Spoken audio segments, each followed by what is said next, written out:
Precisely at 8 o'clock I entered the tiny wing inhabited by the princess, clad in my coat, and with my hair brushed up into a crest on top of my head. The old servant glared surlily at me and rose reluctantly from his bench. Merry voices resounded in the drawing room. I opened the door and retreated a pace in astonishment. In the middle of the room, on a chair, stood the young princess, holding a man's hat in front of her. Around the chair thronged 5 men. They were trying to dip their hands into the hat, but she kept raising it on high and shaking it violently. On catching sight of me, she exclaimed, "Stay, stay. Here's a new guest. He must be given a ticket," and springing lightly from the chair, she seized me by the lapel of my coat. "Come along," said she. "Why do you stand there? Messieurs, allow me to make you acquainted. This is Monsieur Vladimir, the son of our neighbor. And this," she added, turning to me, and pointing to the visitors in turn, "is Count Malevsky, Dr. Lushin, the poet Maidanov, retired Captain Nirmatsky, and Bylovzorov the hussar, whom you have already seen. I beg that you will love and favor each other." I was so confused that I did not even bow to anyone. In Dr. Lushin I recognized that same swarthy gentleman who had so ruthlessly put me to shame in the garden. The others were strangers to me. "Count," pursued Zinaida, "write a ticket for Monsieur Vladimir." "That is unjust," returned the Count, with a slight accent, a very handsome and foppishly attired man, with a dark complexion, expressive brown eyes, a thin, white little nose, and a slender moustache over his tiny mouth. "He has not been playing at forfeits with us." "'Tis unjust," repeated Bylovzorov, and the gentleman who had been alluded to as the retired captain, a man of 40, horribly pockmarked, curly-haired as a negro, round-shouldered, bow-legged, and dressed in a military coat without epaulettes, worn open on the breast. "Write a ticket, I tell you," repeated the princess. "What sort of a rebellion is this? Monsieur Vladimir is with us for the first time, and today no law applies to him. No grumbling, right? I will have it so." The Count shrugged his shoulders, but submissively bowing his head, he took a pen in his white, ring-decked hand, tore off a scrap of paper and began to write on it. "Permit me at least to explain to Monsieur Vladimir what it is all about," began Lushin, in a bantering tone. "Otherwise he will be utterly at a loss. You see, young man, we are playing at forfeits. The princess must pay a fine, and the one who draws out the lucky ticket must kiss her hand. Do you understand what I have told you?" I merely glanced at him and continued to stand as though in a fog, while the princess again sprang upon the chair and again began to shake the hat. All reached up to her, I among the rest. "Maidanov," said the princess to the tall young man with a gaunt face, tiny mole-like eyes and extremely long, black hair, "you, as a poet, ought to be magnanimous and surrender your ticket to Monsieur Vladimir, so that he may have 2 chances instead of 1. But Maidanov shook his head in refusal and tossed his hair.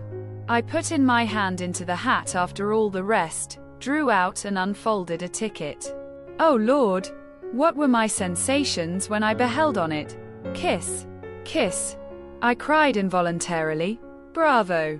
He has won," chimed in the princess. "How delighted I am." She descended from the chair and gazed into my eyes so clearly and sweetly that my heart fairly laughed with joy. "And are you glad?" she asked me.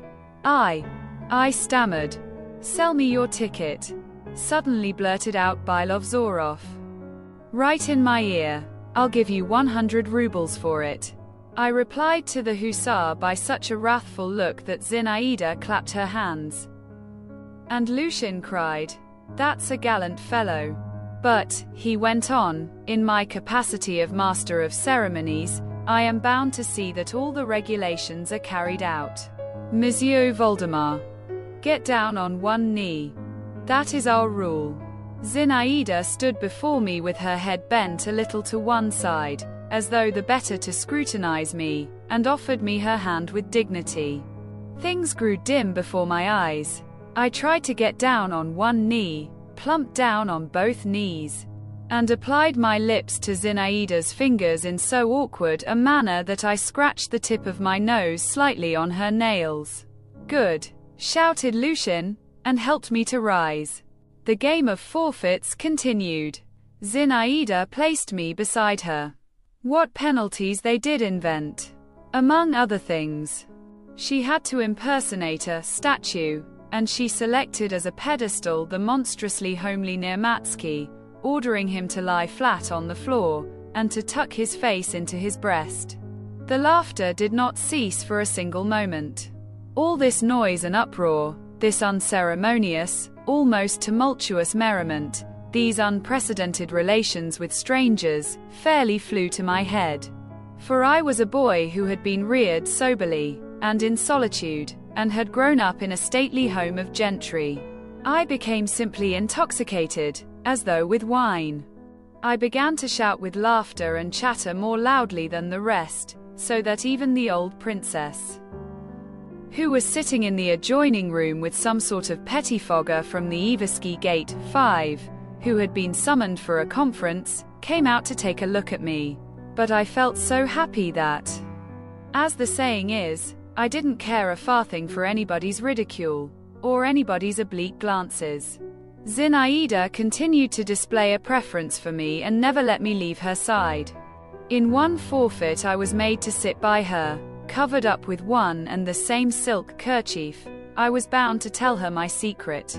I remember how our two heads found themselves suddenly in choking, semi-transparent, fragrant gloom, how near and softly her eyes sparkled in that gloom, and how hotly her parted lips breathed, and her teeth were visible, and the tips of her hair tickled and burned me.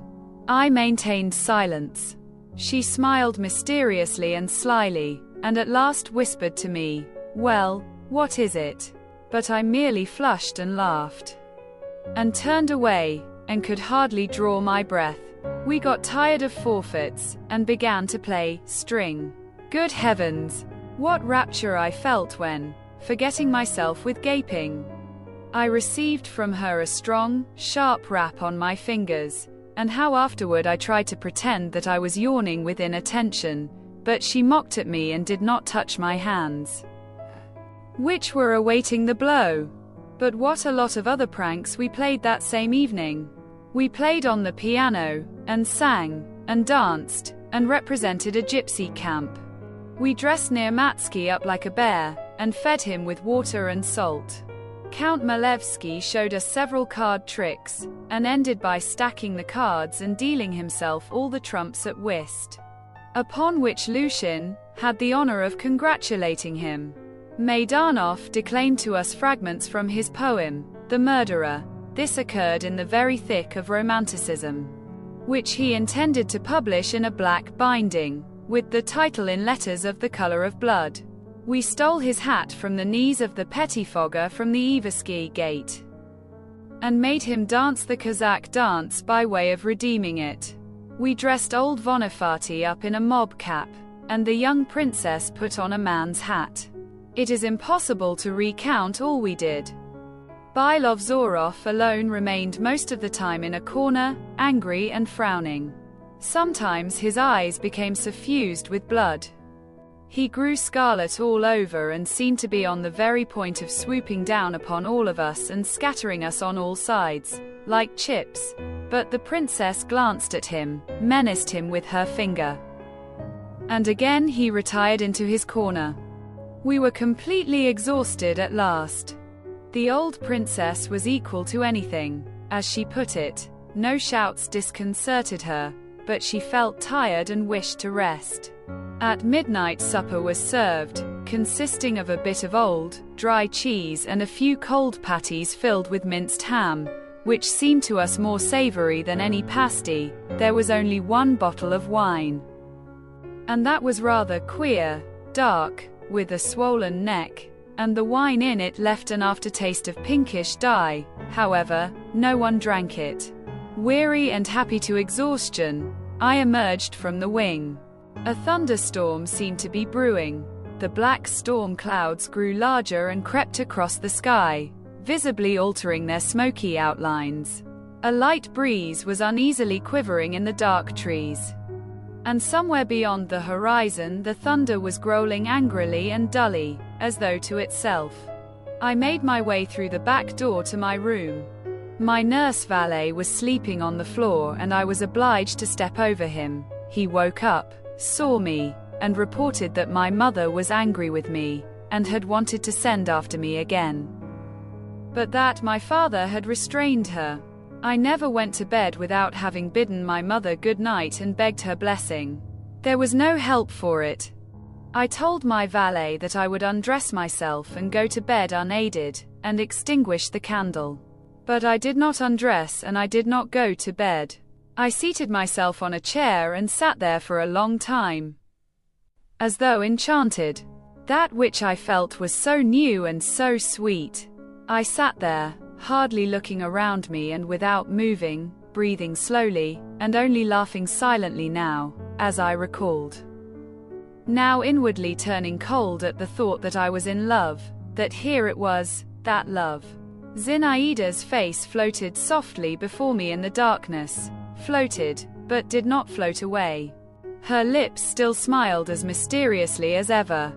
Her eyes gazed somewhat askance at me, interrogatively, thoughtfully and tenderly, as at the moment when I had parted from her. At last I rose on tiptoe, stepped to my bed and cautiously, without undressing, laid my head on the pillow. As though endeavoring by the sharp movement to frighten off that wherewith I was filled to overflowing. I lay down, but did not even close an eye. I speedily perceived that certain faint reflections kept constantly falling into my room. I raised myself and looked out of the window. Its frame was distinctly defined from the mysteriously and confusedly whitened panes. "'Tis the thunderstorm," I thought. And so, in fact, there was a thunderstorm, but it had passed very far away, so that even the claps of thunder were not audible. Only in the sky long, indistinct, branching flashes of lightning, as it were uninterruptedly flashing up. They were not flashing up so much as they were quivering and twitching, like the wing of a dying bird. I rose, went to the window, and stood there until morning. The lightning flashes never ceased for a moment. It was what is called a pitch-black night. I gazed at the dumb, sandy plain, at the dark mass of the Neskuchny Park, at the yellowish facades of the distant buildings, which also seemed to be trembling at every faint flash. I gazed, and could not tear myself away. Those dumb lightning flashes, those restrained gleams, seemed to be responding to the dumb and secret outbursts which were flaring up within me also. Morning began to break. The dawn started forth in scarlet patches. With the approach of the sun the lightning flashes grew paler and paler, they quivered more and more infrequently, and vanished at last, drowned in the sobering and unequivocal light of the breaking day. And my lightning flashes vanished within me also. I felt great fatigue and tranquility. But Zinaida's image continued to hover triumphantly over my soul. Only it, that image, seemed calm, like a flying swan from the marshy sedges. It separated itself from the other ignoble figures which surrounded it, and as I fell asleep, I bowed down before it for the last time in farewell and confiding adoration. Oh, gentle emotions, soft sounds, kindness and calming of the deeply moved soul, melting joy of the first feelings of love, where are ye, where are ye?